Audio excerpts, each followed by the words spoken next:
ॐ सहना भवतु सहनौ भुनक्तु सह वीर्यं करवावहै तेजस्विनावधीतमस्तु मा विद्विषावहै। ॐ शान्ति शान्ति शान्तिः।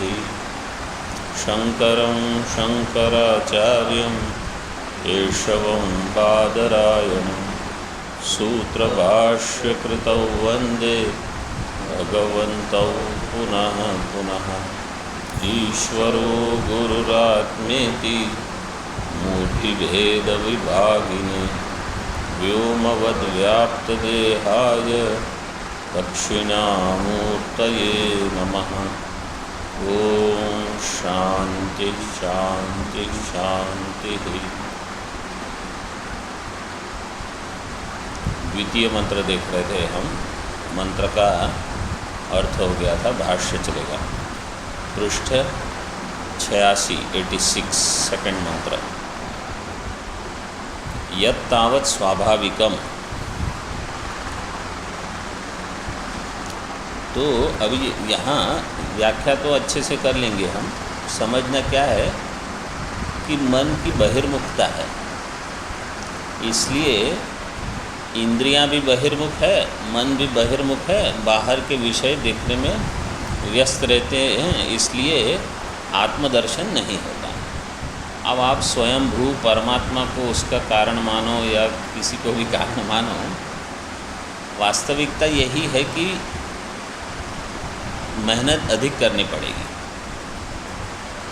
क्योंकि इसका वास्तविक जो और या स्वाभाविक प्रकृति इसकी है वो बहिर्मुखता की है, इसको बदलना पड़ेगा।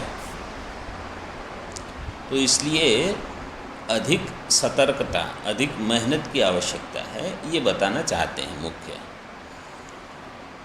और जैसे चल रहा है वैसे चलने दो, ऐसी अगर हमारी समझ है कि इंद्रियां बाहर जा रही है, बाहर जाने दो, उसमें क्या है। तो बाला वो बच्चे जैसे ही जीवन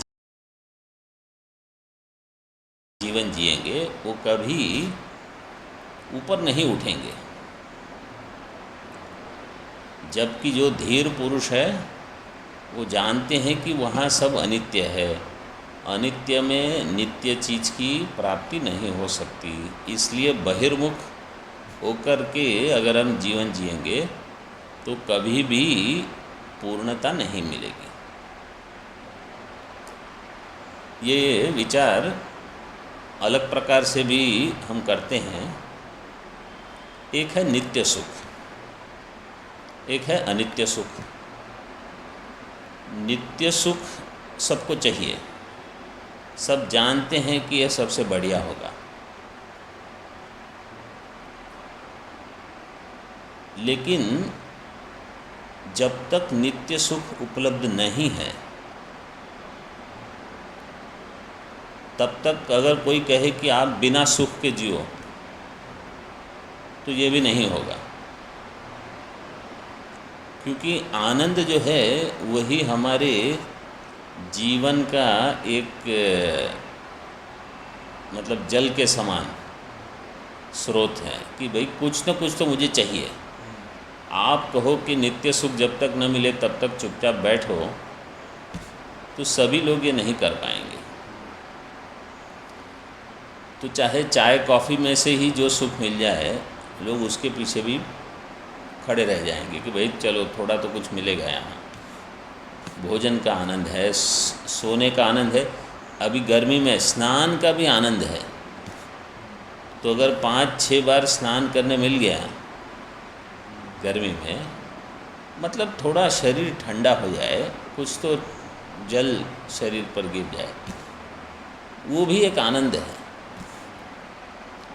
तो आनंद सभी जीवों को चाहिए, जीने के लिए कुछ चाहिए। जैसे जल चाहिए वैसे आनंद भी आवश्यक है। अब नित्य नहीं मिला तो अनित्य। तो ये सारे जीवों की समस्या है वैसे तो, कि जब तक नित्य सुख न मिले तब तक मैं क्या करूं। तो बोले ठीक है फिर अनित्य लो और क्या। लेकिन अनित्य में फिर सात्विक सुख ढूंढना चाहिए। जब तक नित्य सुख न मिले तब तक अनित्य से काम चलाओ, अनित्य में सात्विक सुख से काम चलाओ।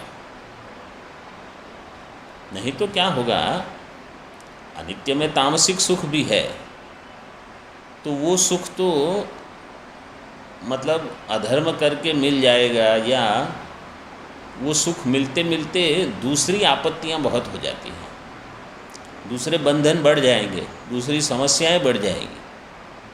तो इसलिए अनित्य तामसिक सुख तो छोड़ दो। दूसरा है राजसिक दुख, राजसिक सुख, जो दुख मिश्रित सुख होगा। सुख भी मिलेगा, दुख भी मिलेगा। अब कितनी मात्रा में वो तो आपको विवेक करना है। सात्विक सुख का केवल यही लाभ है कि दूसरी समस्याएं नहीं होगी, दूसरे बंधन नहीं बढ़ेंगे और सात्विक अनित्य सुख मिलेगा। तो यही है कि आप जैसे देव दर्शन करो, पाठ करो, गंगा स्नान करो, हिमालय दर्शन करो, जो भी करो, ये सात्विक सुख भी है और इसके साथ बंधन नहीं बढ़ता। या भोजन का भी जो आनंद है, ज़्यादा आनंद वो लोगे तो पेट खराब हो जाएगा, तो वहाँ भी विवेक करना पड़ेगा। तो सभी जगह अनित्य सुख में भी सात्विक, वो भी विवेक के सहित हो, ये सब हो तो आपत्ति नहीं है। और वो जान के करना है कि ये अध्रुव है। जैसे यहाँ क्या किया, ध्रुवम अध्रुवेशु इह धीराः न प्रार्थयन्ते। तो धीर को तो पता है कि ये अनित्य वस्तु में नित्य सुख तो नहीं मिलने वाला, लेकिन वो जान करके भी जब तक अगर कुछ चाहिए तो वहीं से लेना पड़ेगा, अनित्य से, और कहाँ से मिलेगा। नहीं तो ये विवेक रखो कि ये जो विषयानंद है ये भी ब्रह्मानंद का ही स्वरूप है। जैसे पंचदशी में बताया है, विषयानंद भी आएगा कहाँ से, ब्रह्मानंद से ही आएगा, और तो कहीं से आएगा नहीं। तो वहाँ विषय में भी सात्विक विषय विवेक से उसका ग्रहण करना, बस इतनी समझ बनाए रखना। और फिर धीरे धीरे वो बंधन भी छूट जाता है कि भाई कुछ सुख भी चाहिए, जैसा है वैसे ही बढ़िया है। यत् तावत् स्वाभाविकम पराग एव अनात्म दर्शनम। अनात्म दर्शन जो है बहिर्मुख होके करना, जीवन जीना, तद आत्मदर्शनस्य प्रतिबंध कारणम। वो जो बहिर्मुख होके अनात्म दर्शन करना, वही आत्मदर्शन में प्रतिबंध है। प्रतिबंध कारणम अविद्या तत्प्रतिकूलत्वात् या च पराक्षु एव अविद्या उपदर्शितेषु दृष्टादृष्टेषु भोगेषु तृष्णा ताभ्याम अविद्या तृष्णाभ्याम प्रतिबद्ध आत्मदर्शनाः। प्रतिबद्धम आत्मदर्शनम येन और याभ्याम अविद्या तृष्णाभ्याम ते प्रतिबद्ध आत्मदर्शनाः। जिनका आत्मदर्शन प्रतिबद्ध है, किसके द्वारा, अविद्या और तृष्णा। तृष्णा मतलब विषय वासना जो होती है उनसे। वो कहाँ होती, किस विषय में, दृष्ट और अदृष्ट भोगेशु। दृष्ट भोग मतलब इहलोक के, अदृष्ट भोग मतलब परलोक आदि के। ये किसके द्वारा दिखाए गए हैं, अविद्या के द्वारा। अविद्या उपदर्शितेषु, उपदर्शित मतलब अविद्या के द्वारा दिखाया जाता है। ये देखो ये बढ़िया भोग है, वो देखो ये बढ़िया भोग है। अब ये क्या है, जो अप्राप्त होता है उसमें एक सुख की कल्पना होती है। अप्राप्त वस्तु में सुख की कल्पना करते हैं हम कि इसमें बढ़िया सुख होगा। जब वो मिल जाएगा तो वो अन्य सुखों के समान कुछ महत्व नहीं रखेगा, जैसे बाकी सब है जैसे वो है। जो नहीं मिलता वहाँ हमको सुख की इच्छा होती है कि शायद वहाँ अधिक होगा, तो ऐसा मान के ही पूरी दुनिया चलती है।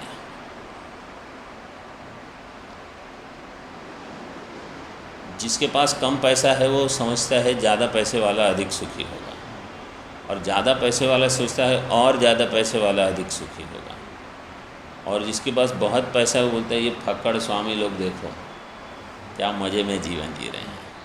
और वही फक्कड़ स्वामी कोई अच्छे से जीवन जीता है और कोई ऐसा रहेगा जो यहाँ वहाँ दौड़ते रहेगा धूप में भंडारे में जाने के लिए, पता नहीं क्या क्या। तो सबका अलग अलग होता है। वास्तविकता तो यही है कि दृष्ट और अदृष्ट भोग में कहीं सुख नहीं मिलेगा आपको वास्तव में। हमारे एक स्वामी जी बताते थे, समाधि का जो सुख है ना,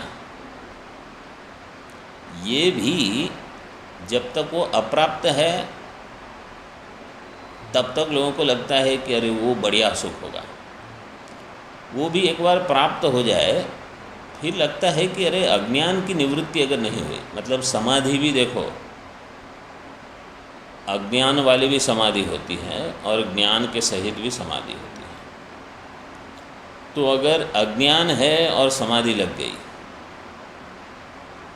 तो अज्ञान निवृत्ति अगर नहीं हुई है तो ऐसी समाधि आपको सुख तो देगी, लेकिन फिर ये इच्छा होगी कि अरे ये मैं अज्ञानी हूँ, यही मेरा दुख है, तो ये अज्ञान चला जाए, ऐसा कुछ हो जाए मेरा। तो समाधि लगाने वाले भी अंत में तो यही चाहते हैं कि अज्ञान निवृत्ति हो।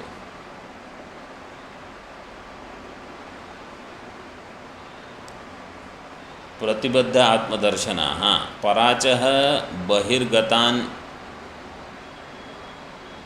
एव कामान् काम्यान् विषयान् अनुयन्ति अनुगच्छन्ति। पराचः मतलब बहिर्गत, बहिर्गतान् विषयान्, कामान् मतलब विषयान्। क्यों काम्यान्?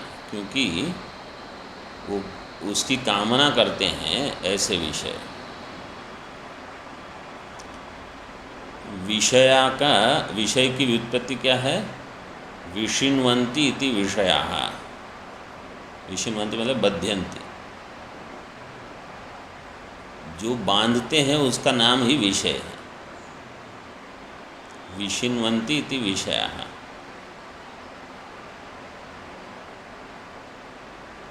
काम्यान् विषयान् अनुयन्ति अनुगच्छन्ति।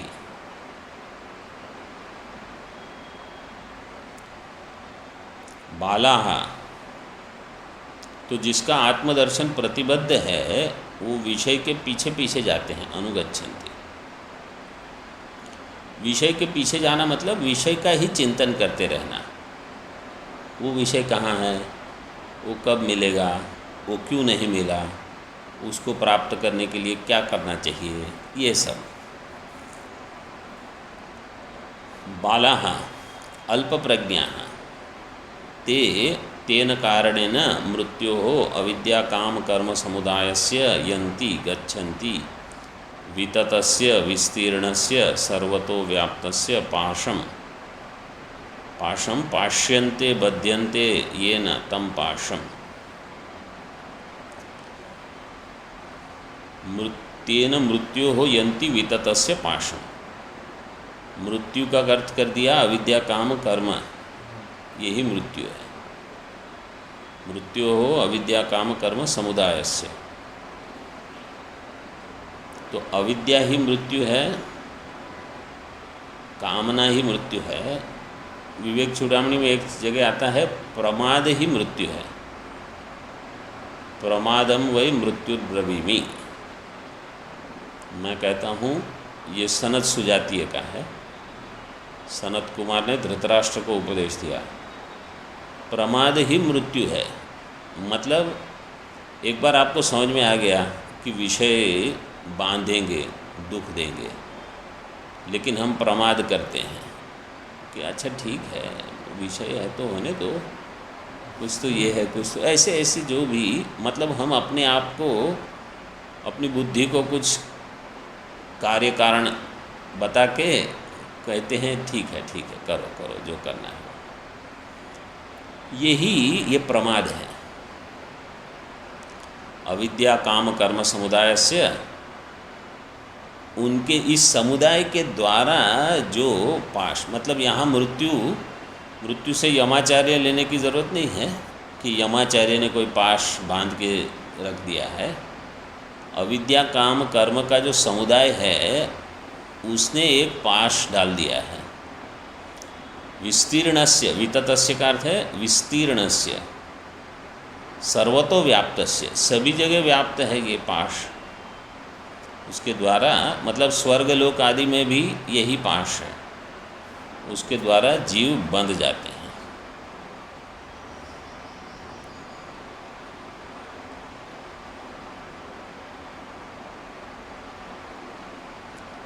पाश का और एक दूसरा अर्थ बताते हैं, देहेन्द्रियादि संयोग वियोग लक्षणम पाशम।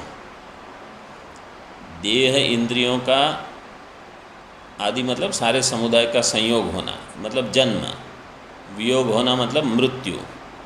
ये जन्म मृत्यु है, यही पाश है, यही बंधन है। अनवरत जन्म मरण जरा रोगादि अनेक अनर्थ व्रातम प्रतिपद्यन्ते इत्यर्थः। अनवरत मतलब ये कभी न रुके, ऐसा जन्म मरण जरा रोगादि। एक बार शरीर मिल गया तो फिर कोई चीज़ रोक नहीं पाओगे आप कहो कि शरीर तो है लेकिन मुझे इस शरीर में कभी रोग ना हो। विद्यारण्य स्वामी जी ने कहा ऐसा शरीर होगा नहीं। तो शरीर होगा तो रोग होगा, शरीर होगा तो बुढ़ापा आएगा, बाकी सब दुख भी होंगे। जैसे बहुत ठंड है दुख होगा, बहुत गर्मी है दुख होगा, बहुत वर्षा है, मच्छर काटेंगे, लाल लाल चींटियाँ काटेंगी, वो होगा सब। ये अनेक अनर्थ व्रात है, मतलब ये चलते रहता है। प्रतिपद्यन्ते, चींटियाँ काटे तो इतनी समस्या नहीं है, सांप बिच्छू वगैरह होते हैं बहुत जहरीले भी। अब जिनके गुरु लोग जंगल में रहते हैं वो शिष्य भी जंगल में रहेंगे। इनके गुरु को काटा था, पता है क्या? ये योगेश्वर और वो स्वरूप, तो क्या करोगे? अब वो ऐसे जंगल में रहते हैं जहाँ सांप बिच्छू बहुत है,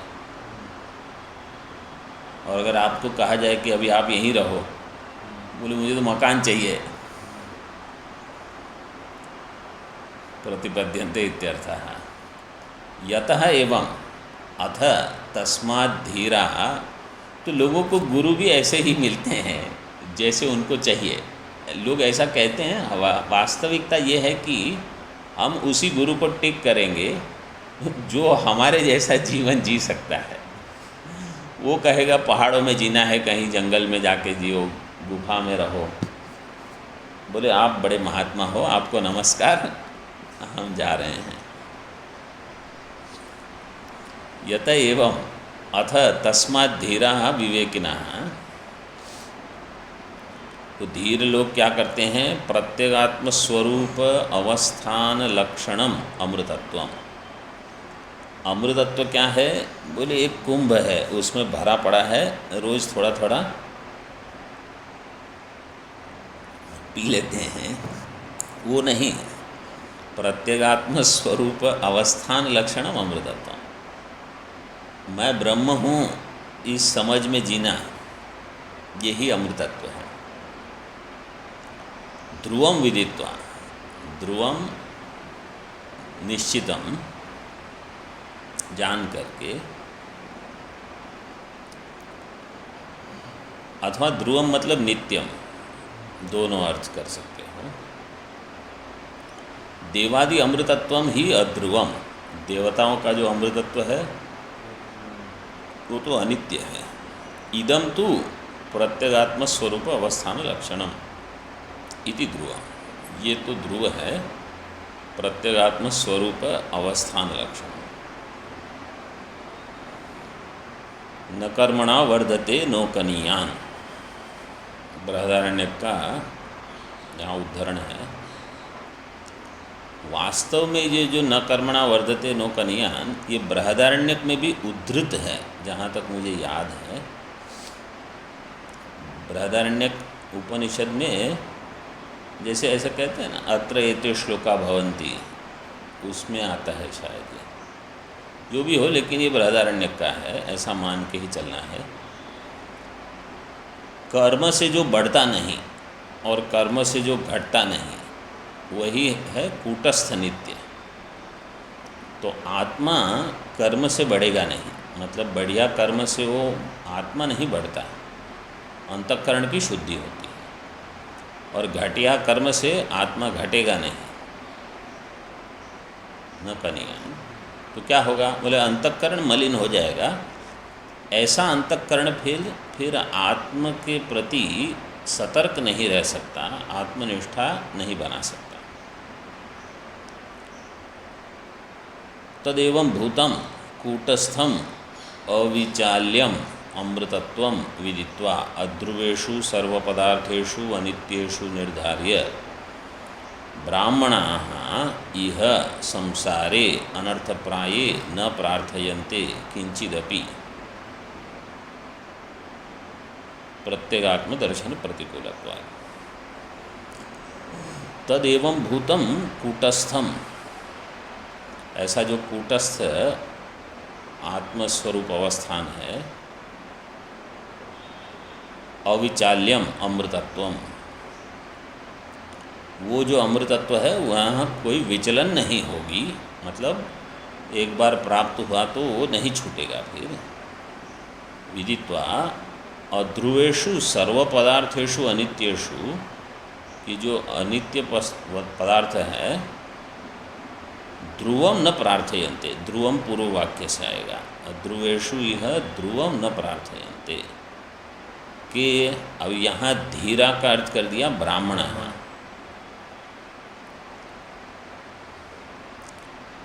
अगले श्लोक में भी भाष्य में पहले ही शब्द दे दिया ब्राह्मण। यह संसारे अनर्थप्राये न प्रार्थयन्ते किंचिदपि, क्यों, ये सब प्रत्यगात्म दर्शन से प्रतिकूल है। वो क्या सुग्रीव ने बताया भगवान रामचंद्र जी को, जब राज्य वगैरह तो मिल गया, फिर भगवान ने कहा कि सुग्रीव भी मुझे भूल गया, लक्ष्मण तेरा जाओ उसको याद दिलाओ। वो कहते हैं यह सब राम भगति के बाधक। सुग्रीव ने कहा कि ये जो कोश, नारी, राज्य, ये सब मुझे मिल गया, यही सब राम भक्ति के बाधक हैं। मतलब भगवान ने कहा कि सुग्रीव तुम दोषी हो, तुम भूल गए कि तुमने मुझे वचन दिया था कि मैं सीता जी की खोज में अपनी सेना लगा दूंगा। बोले मैं इस सब में उलझ गया क्योंकि ये सब बाधक हैं, प्रभु आपके बनाए हुए हैं, ये मैं क्या करूं इसमें। भगवान भी हंसे होके, बिहसे राम, भगवान हंसते हैं कि ये देखो ये मुझे सिखा रहा है, बंदर होके। फिर सुग्रीव को समझ में आ गया। सुग्रीव को तो तभी समझ में आ गया जब लक्ष्मण जी वहाँ पहुँचे कि अब जब बड़े भाई बड़े की मौत का कारण हो सकते हैं तो छोटे भाई छोटे की। राम जी ने वाली का समापन कर दिया था, तो ये आ गए हैं अभी हमारे लिए, तो जल्दी समझ जाओ। तो यही है कि देखो, जो विषय भोग में उलझे हुए रहते हैं ना, उनको कहीं मृत्यु दिख गई तो वो विषय फेंक देंगे तुरंत। वो सतर्क, जैसे ही अगर उनको बहुत जो विषय में ऐसे रहते हैं लोग और उनको कहीं बता दिया कि भाई आपको तो अभी कैंसर हो गया है और थोड़ा ही समय है, देखो आप उनके घर में से सब विषय गायब। अब वो भगवत भजन में मस्त हो जाते हैं थोड़े दिन। लोग कहेंगे क्या हो गया इनको, अरे डॉक्टर की रिपोर्ट आई थी कुछ, बस। तो वो मुझे लगता है अधिक वैराग्य दे देता है। बाकी सब सुन के इतना वैराग्य नहीं होता कभी कभी कि अभी आखिर घंटी बज गई है। पुत्र वित्त लोकैषणाभ्यो व्युत्तिष्ठन्ति एव इत्यर्थः। अध्रुवेषु न प्रार्थयन्ते, मतलब पुत्र वित्त लोकेशणा से ये उठ जाते हैं। व्युत्तिष्ठन्ति,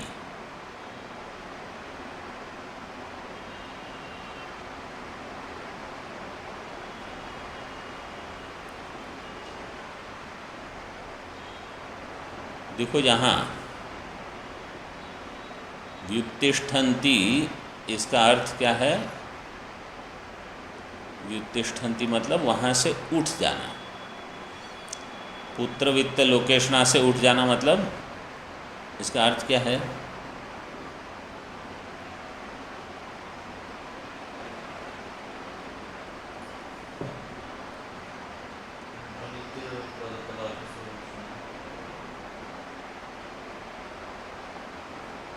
हाँ,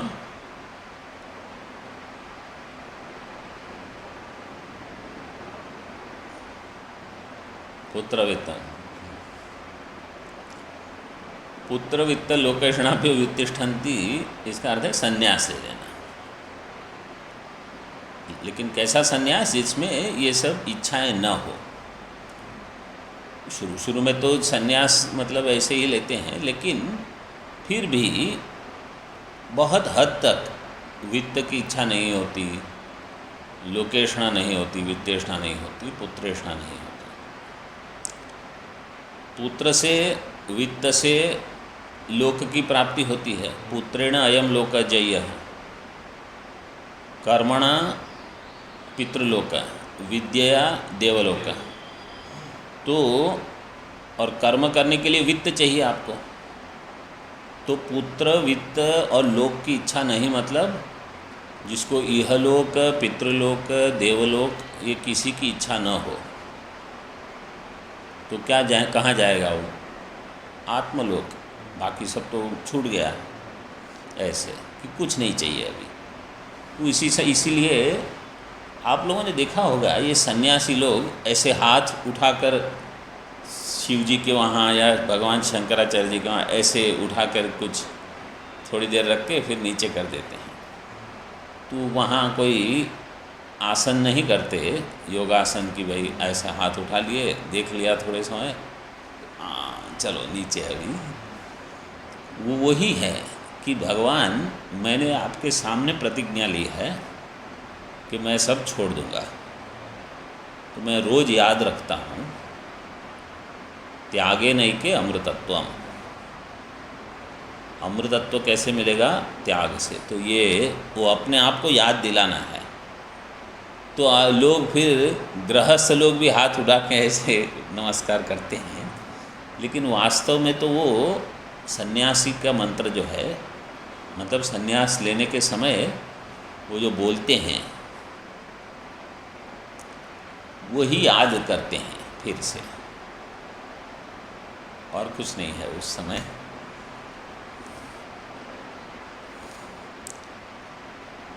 अब आगे पहले भाष्य देखो।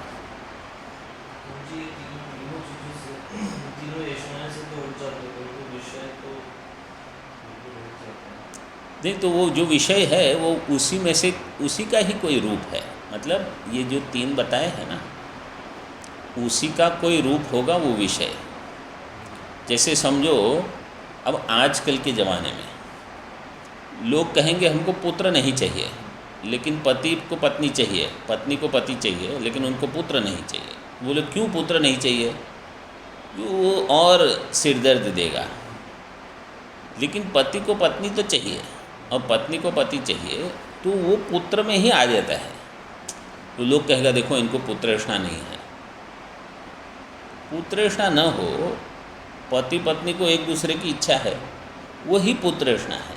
मतलब पुत्रेषणा का अर्थ केवल इतना नहीं समझना कि पुत्र नहीं चाहिए ना, हाँ, वो पुत्र के बदले उस समय क्या था, एक समय था भाष्यकार के समय में, अब उसके पहले भी, कि पति को पत्नी इसीलिए चाहिए क्योंकि पुत्र चाहिए। तो उसका विवेक क्या था कि अगर मुझे पुत्र नहीं चाहिए तो पत्नी क्यों चाहिए। अभी उल्टा हो गया है, अभी लोग सोचते हैं पुत्र तो नहीं चाहिए लेकिन पत्नी तो चाहिए। पहले ऐसा नहीं था, तो इसलिए 3 में काम चल गया। पुत्रेषणा छूट जाना मतलब पत्नी भी छूट गई, पति भी छूट गया। अब क्या है, पुत्रेषणा तो छूट गई लेकिन पति पत्नी को तो छोड़ा नहीं है एक दूसरे ने। मतलब पुरुष का स्त्री के प्रति आकर्षण पुत्र शब्द से दे दिया। अब कोई कहेगा कि नहीं मुझे तो पुत्र चाहिए नहीं, लेकिन पुरुष कहेगा मुझे स्त्री की इच्छा अभी नहीं गई, या स्त्री कहेगी पति की या पुरुष की इच्छा नहीं गई, तो उसका अर्थ यही है कि पुत्रेषणा अभी नहीं गई, ऐसे समझ लेना। इसी प्रकार लोक शब्द से, अब लोक शब्द से कोई कहेगा कि मुझे स्वर्ग तो नहीं चाहिए लेकिन मुझे फेसबुक पे 1 मिलियन लाइक तो चाहिए मुझे, तो जब कभी भी जाऊँ तो सबको बताता रहूँ कि लाइक करो या जो भी सब्सक्राइब करो। वो वही है, वो भी एक ऐषणा है। अब कोई कहेगा नहीं मुझे स्वर्ग जाने की कोई इच्छा नहीं है, अरे तुमको यहीं पे वो सुख चाहिए जो लोगों को स्वर्ग में मिलता है। तो अलग अलग प्रकार से वही 3 में सबको समेट लेना है। वित्त में कोई कहेगा कि नहीं मुझे सीधे पैसे नहीं चाहिए, मैं पैसे को नहीं छूता, आश्रम को दे दो, मेरे शिष्य जो है उसको कुछ कर दो। अब वो क्या है, वो सब मिल के एक ही तो हो गया, वो वित्त ही है।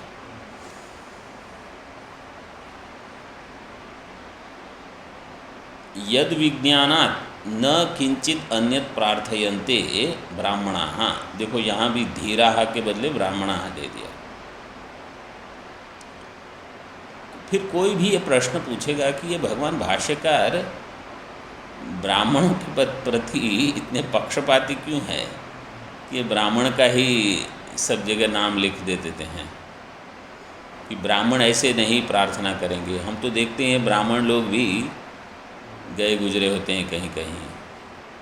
किसी ने मुझसे इस पर चर्चा की थी, वो खुद भी ब्राह्मण हैं, तो उन्होंने कहा कि अब ऐसे भी तो लोग हैं जो ब्राह्मण नहीं हैं लेकिन अच्छे साधक हैं, तो और ऐसे ब्राह्मण हैं जो साधना नहीं करते, तो उसमें ये सब ब्राह्मणा शब्द कैसे घटाओगे। तो वहाँ आपको बराबरी वालों में उसकी कंपैरिजन करनी होगी। हाँ?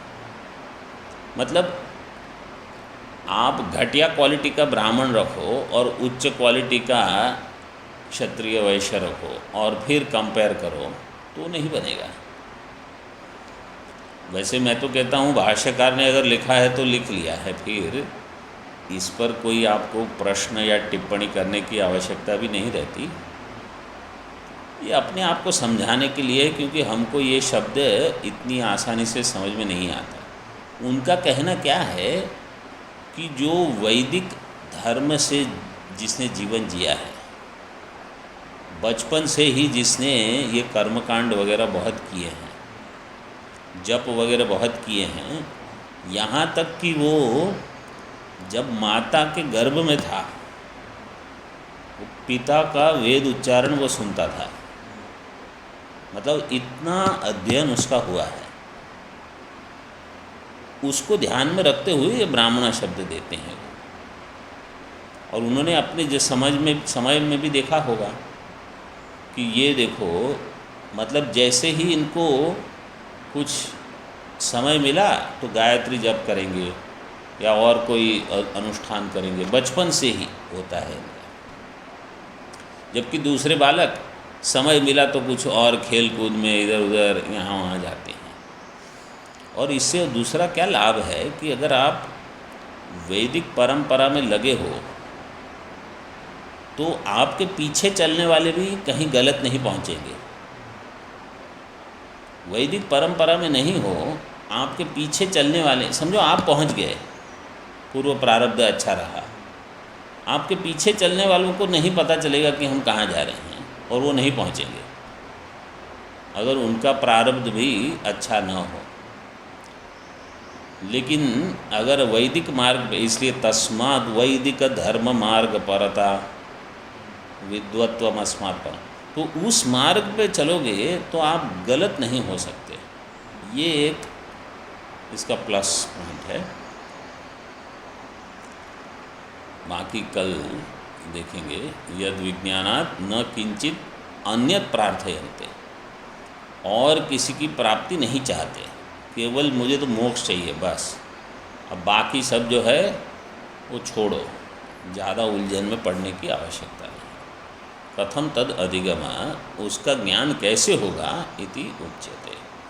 ओम पूर्णमदः पूर्णमिदं पूर्णात् पूर्णमुदच्यते पूर्णस्य पूर्णमादाय पूर्णमेवावशिष्यते। ओम शांति शांति शांति। शंकरं शंकराचार्यं केशवं बादरायणं सूत्रभाष्यकृतौ वन्दे भगवन्तौ पुनः पुनः। ईश्वरो गुरुरात्मेति मूर्तिभेदविभागिने व्योमवद्व्याप्तदेहाय दक्षिणामूर्तये नमः। ओम शांति शांति शांति।